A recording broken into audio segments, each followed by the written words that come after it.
నమస్కారం. జై Srimannarayana. Share value dividend ఏంటో చూద్దాం.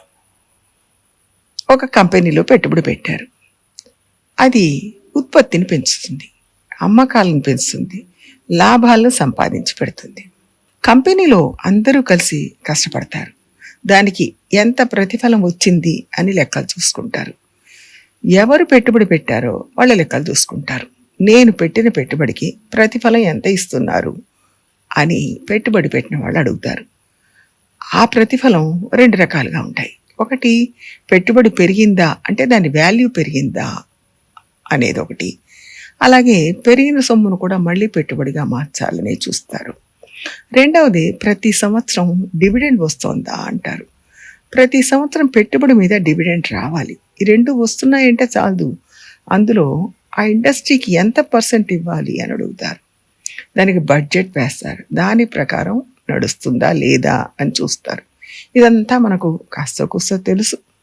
ఇదంతా నాణానికి ఒకవైపు. రెండో వైపు చూస్తే మన జీవితం కనపడుతుంది. ఈ జీవితం ఒక పెట్టుబడి కదా. మనం ఒకరింట్లో ఒక దంపతులకు సంతానంగా పుట్టాం. అది ఆడ కానీ మగ కానీ పుట్టాం. మనకు ఒక శరీరం దొరికింది.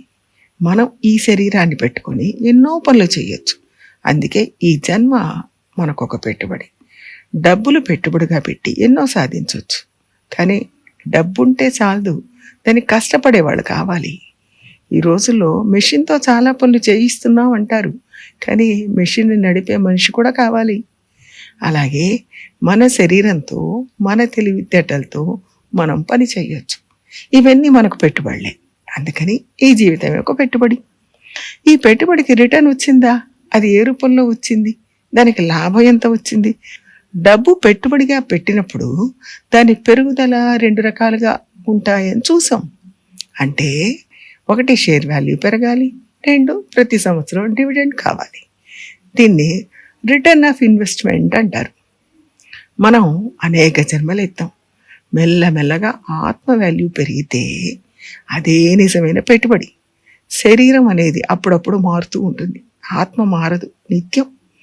ఆత్మకు వాల్యూ పెరగడం అంటే ఏమిటి అంటే మంచి కర్మలు పెరగడం, దీనివల్ల జనన మరణాలు లేకుండా పోవడం, దానివల్ల అంతిమంగా పరమాత్మ శ్రీపాదాలను చేరడం.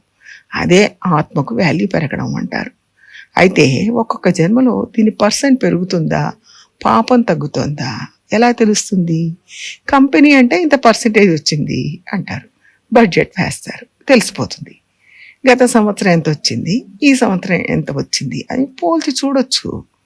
కానీ మనం పూర్వజన్మలో ఏ పుట్టకు పుట్టామో తెలియదు.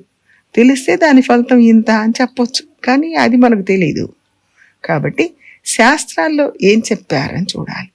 శాస్త్రాల్లో ఆత్మ పెరుగుదలకు ఒక స్కేల్ ఇచ్చారు. గత జన్మలో ఎలా ఉన్నారు అని తెలిస్తే ఇప్పుడు కొంచెం మార్చుకోవచ్చు.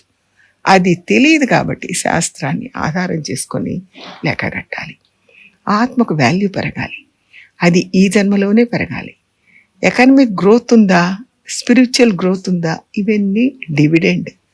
సామాజిక అభివృద్ధి డిబెంచర్.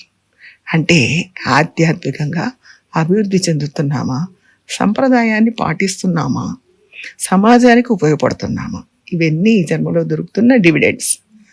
ఇవి తాత్కాలికం, అప్పుడప్పుడు పెరుగుతుంటుంది. కానీ అదొక్కటే చాలదు, మొత్తంగా ఆత్మ వాల్యూ కూడా పెరగాలి. అప్పుడు అల్టిమేట్ గోల్ చేరుకోగలుగుతాం. సంస్థ యొక్క పెట్టుబడి పెరిగినట్టుగా మన జీవితంలో కూడా పెరుగుదల రావాలని మనం కోరుకుంటాం. ఈ రెంటిని మనం గమనించాలి. సాధారణంగా డెవలప్మెంట్ అంటే ఆర్థిక అభివృద్ధి మాత్రమే డెవలప్మెంట్ అని మనం అనుకుంటున్నాం. అది మాత్రమే కాదు, హోలిస్టిక్ డెవలప్మెంట్ కావాలి. ఒక కంపెనీ లాభాన్ని చూసి ఆహా ఆ కంపెనీ గొప్పది అనుకుంటే దానివల్ల ఉపయోగం లేదు. సమాజ అభివృద్ధికి అది ఉపయోగపడాలి. కంపెనీలకు కార్పొరేట్ సోషల్ రెస్పాన్సిబిలిటీ అని కూడా ఉంటుంది. అలాగే మనకు కూడా ఆర్థిక అభివృద్ధి మాత్రమే చాలదు, మన వలన ఇతరులకు ఉపయోగం ఉండాలి. సమాజానికి మనం ఏ కొంచెమైనా రిటర్న్ ఇస్తున్నామా, రేపటి సమాజం కోసం మన వంతు మనం ఏం చేస్తున్నాం అని ప్రశ్నించుకోవాలి.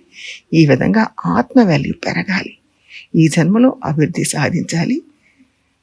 వాల్యూ పెరగాలి, డివిడెండ్ రావాలి, రెండూ పెరగాలి. అప్పుడే మన జన్మకు సార్థకత. జై శ్రీమన్నారాయణ.